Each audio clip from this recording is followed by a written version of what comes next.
સૌને નમસ્કાર ખેડૂત મિત્રો। કૃષિ વિજ્ઞાન કેન્દ્ર નવસારી ખાતે પ્રાકૃતિક કૃષિ એકમ અંતર્ગત આપણે વિવિધ શાકભાજી રોપવામાં આવી છે। એમાં રીંગણ છે, ટોમેટો છે, ચીલી છે, કેબેજ છે, ફ્લાવર છે। અને આ આપણે પ્રાકૃતિક કૃષિ એકમ છે આ ભારત સરકારના national mission on natural farming અંતર્ગત આપણે આ એક ડેમોન્સ્ટ્રેશન છે। આ પ્રોજેક્ટના અંતર્ગત આપણે ભારત સરકારના માર્ગદર્શન હેઠળ ત્રણ આપણે ટોટલ 4 ડેમોન્સ્ટ્રેશન છે। ત્રણ આપણે ઓમ કેમ્પસ એટલે ગામમાં છે, દાખલા તરીકે એક સદલાવમાં છે, એક કુરેલ સુપા અને એક અંચેલીમાં છે।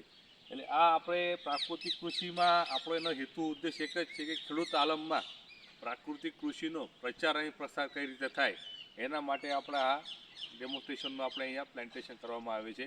એમાં આપણે કૃષિ વિજ્ઞાનના બધા સાયન્ટિસ્ટ લોકો એનો કઈ રીતે ઓબ્ઝર્વેશન થાય, રોગ જીવાતમાં કઈ રીતે આપણે કંટ્રોલ કરીએ તો આપણે એમાં એક આપણે ડેમોન્સ્ટ્રેશન યુનિટ બી છે। એમાં જીવામૃત, બીજામૃત, 10% અર્ક, નીમ ઓઇલ એનો આપણે વારંવાર છંટકાવ કરીએ। દર 2 દિવસમાં અમે વારંવાર છંટકાવ કરીએ તો એનો તમે જો એમાં રિઝલ્ટ બહુ જોરદાર છે। શાકભાજીમાં એનો જો તમે કેબેજ, ફ્લાવર, કોબીમાં, ટોમેટામાં બહુ સરળ રિઝલ્ટ છે। તો અમે જે રોગ જીવાત આવે ખેડૂતને અમે એમ જ કહીએ તો જ્યારે રોગ જીવાત આવે ત્યારે 10% અર્ક, ગરજીવામૃત અને નીમ ઓઇલનો તમે છંટકાવ કરો ત્યારથી જે બી આપણે ઈયળ હશે એનાથી આપણે 100% એનું આપણે નિરાકરણ થાય।